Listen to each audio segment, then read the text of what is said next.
제가 이제 여름마다 매장들에 신경 쓰고 또 처음 오픈할 때 신경 쓰는 부분이 있거든요. 그러니까 여름에는 딴 거 다 필요 없고 무조건 시원해야 돼. 그러니까 족발집 성수기가 극성수기가 7월이에요. 7월 같은 경우는 무조건 꼭지점 매출이 나오거든요. 그게 왜 그러냐면 제가 고깃집도 하고 있지만 여름에 낮에 막 한낮에 땡볕더위에 고깃집만 봐도 들어가기 싫거든요. 너무 덥잖아요. 근데 이제 족발집은 들어가면 홀에 열기도 없고 시원하게 먹을 수 있잖아요. 거기에다가 이제 저희 집은 제가 신경 쓰는 게 에어컨을, 보통 에어컨 같은 경우는 오픈할 때 인테리어 업자나 에어컨 사장님하고 의논을 해보면 항상 뭐 저희 여기 휴지점도 60평 매장인데 에어컨 3대면 충분하다 막 이렇게 말씀하셨거든요.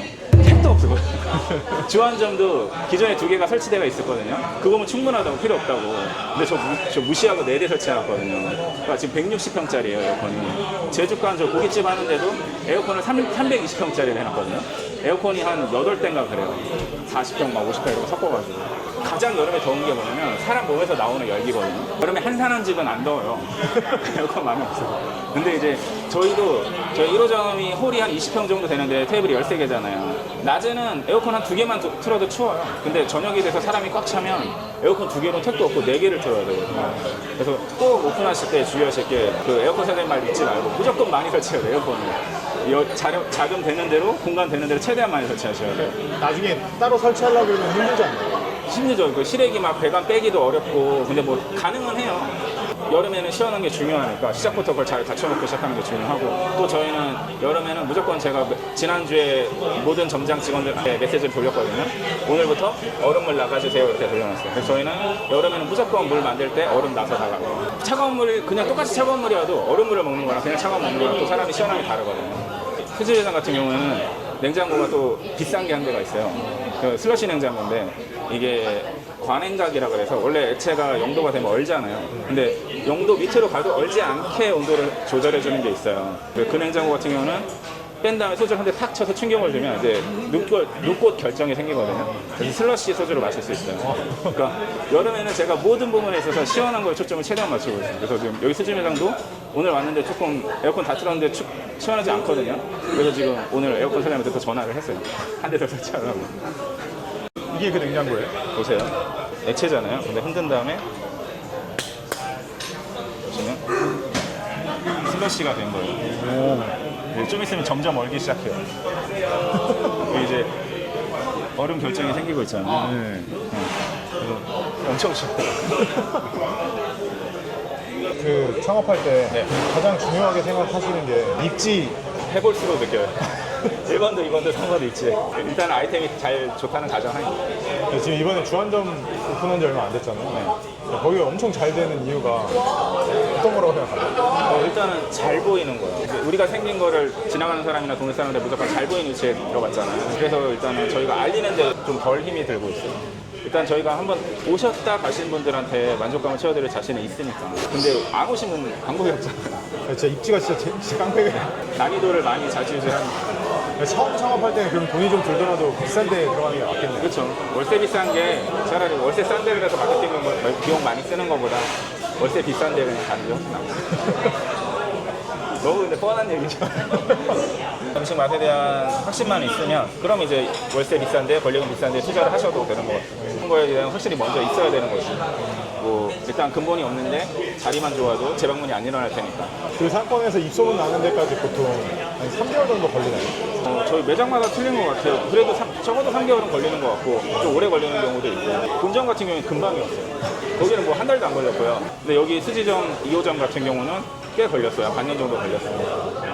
근데 그때 코로나 때라서 그런 거 아니에요? 그러니까 코로나 때니까 일단 와보는 사람이 적잖아요. 그러니까 더 오래 걸렸죠. 네. 요즘에 창업할 수도 오픈빨이 예전 같지 않다는 게 많던데. 네, 오픈할 때마다 느끼고 있어요. 예전에 창업할 때랑 요즘 창업할 때랑 얼마나 달라요? 예전에는 저희 매장 창업할 때도 그랬고 저희 집 매장 주변에 이제 새로 생기는 음식점들도 가도 오픈했다 하면 줄 섰거든요. 그게 한 달 가요. 거의 뭐 3달 가는 매장들도 있고. 근데 요즘에는 그게 일주일 가기가 힘들어요. 보통 사람들이 워낙 유행이 빠르고 새로운 업체들이 빨리빨리 생기다 보니까 그냥 한번 몰렸다가 훅 빠져버리고. 그것도 그나마 자리가 좋아야 몰렸다 빠지는 거고 자리도 안 좋으면 몰리는 것 자체가 없더라고요, 요새. 그 지역 카페가 일정 규모 이상이 넘어가면은 결제 못 받죠. 그게 지역마다 차이는 있는데 저희는 용인에 주로 매장이 많잖아요. 용인 와이페이는 그 매장 연매출 12억이 넘으면 가맹점 제한이 돼요. 그래서 결제가 안 돼요, 와이페이가. 또 근데 그걸 풀어주는 또 상권이 있어요. 저희 고깃집 저희 매장 같은 경우에는 온누리 상품권 사용 상권이거든요. 거기에는 한도가 또 30억이에요. 30억이 넘지 않으면 와이페이 결제가 되고 30억이 넘으면 안 돼요. 근데 저희는 또 문제가 매장들이 직영점들이 거기들은 다 묶여 있거든요. 그 합산 매출로 또 들어가서 그 매장은 연매출이 30억이 안 되는데 법인 매출이 30억이 넘기 때문에 거긴 또 결제가 안 돼요. 그러면은 지역 카페 풀리는 거랑은 뭐 바뀐 정부가 1번 공약으로 내세우는 게 지역화폐잖아요. 그러니까 지역화폐가 많이 풀릴 텐데 그러면 분명히 사람들이 공돈이 생겼기 때문에 먹는 데 돈을 많이 쓸 거예요. 그래서 일단은 요식업 쪽에는 많이 찾아와 주실 텐데 저희 매장들은 결제가 안 되니까 가슴이 아프죠. 배달의 민족이랑 쿠팡한테 선전포고했던데 대통령이 어떤 식이었죠? 수수료 안 낮추면 가만두지 않겠다. 그렇게 하면 낮추겠죠. 근데 그게 조삼모사인 게 제가 배민을 여태까지 10년 동안 겪어왔잖아요. 배민은 항상 빠져나가요. 수수료율이 지금 7.8%인가 그럴 거예요. 그 상생협의체 해가지고 상생요금제 해가지고 상위 35%만 7.8% 되게 돼 있거든요. 근데 제가 아는 모든 사장님은 7.8%예요. 이게 배민만의 그 35% 계산법에 의해서 배달 매장은 거의 다 그 7.8% 구간이에요. 하기 전에 6.8%였거든요. 그러니까 더 오른 거예요. 그것도 그렇고 이제 강제로 뭐 너네 5% 이상 받지마 하면 그렇게 하겠죠. 근데 그렇게 되면 배민 어떻게 할 거냐면 노출 광고로 돈 벌 거예요. 옛날에는 슈퍼리스트라 그래서 저희 매장이 배민의 광고를 노출 많이 시키는 광고를 한 달에 1,000만 원 썼거든요. 1호점에서. 그렇게 써야만 장사가 되게끔 배민 페이지를 그렇게 만들어놨어요. 지금은 또 은근슬쩍 최근부터 우리 가게 클릭이라고 손님들이 우리 가게를 클릭할 때마다 내가 설정하는 금액이 나가는 거예요. CPC 광고네요. 네, 맥시멈 금액이 1,000원이거든요. 요즘에는 조금만 인구가 있는 지역은 1,000원을 우리 가게 클릭을 1,000원을 해놓지 않으면 장사가 안 돼요. 이제 만약에 수수료를 지금 7.8%에서 막 낮추잖아요. 그 정부에서. 그럼 이 CPC 광고를 맥시멈이 1,000원이었잖아요. 이게 얼마까지 갈지 분명히 올라갈 거예요. 걔네들은 다른 분야으로 돈을 벌더라고요.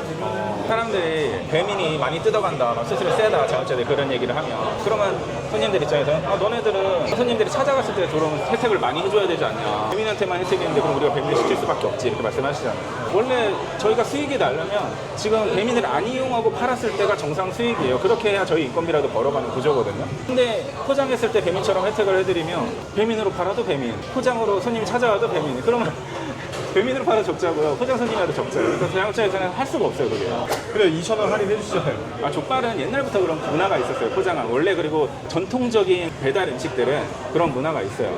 그래서 그냥 홀에서 팔 때나 배달을 팠을 때보다 포장으로 오시면 할인해주는 금액들이. 그래서 피자나 족발이나 이런 업종들은 조금 그런 포장 할인 금액들이 있거든요. 그래도 배민처럼은 안 돼요. 예를 들어 제가 5만 원을 팔았어요. 그럼 배민을 팔면 배민이 한 15,000원 가져가요. 15,000원? 네, 많이 가져갈 때 그렇게 가져가요. 근데 포장으로 팔았을 땐 제가 2,000원 할인해드리는 거잖아요. 그 정도는 뭐 서비스 차원에서 얼마든지 해드릴 수 있죠. 근데 배민은 수수료가 10% 넘게 뜯어가죠. 배달비도 한 10% 뜯어가죠. 거기에 뭐 리뷰 이벤트에 할인 쿠폰에 노출 광고에 이러면 진짜 답이 없어요. 배달 어떻게 해요? 자영업자들은 배민을 최대한 의존도를 낮추는 수밖에 없는데 말은 저도 이렇게 하지만 방법이 없어요.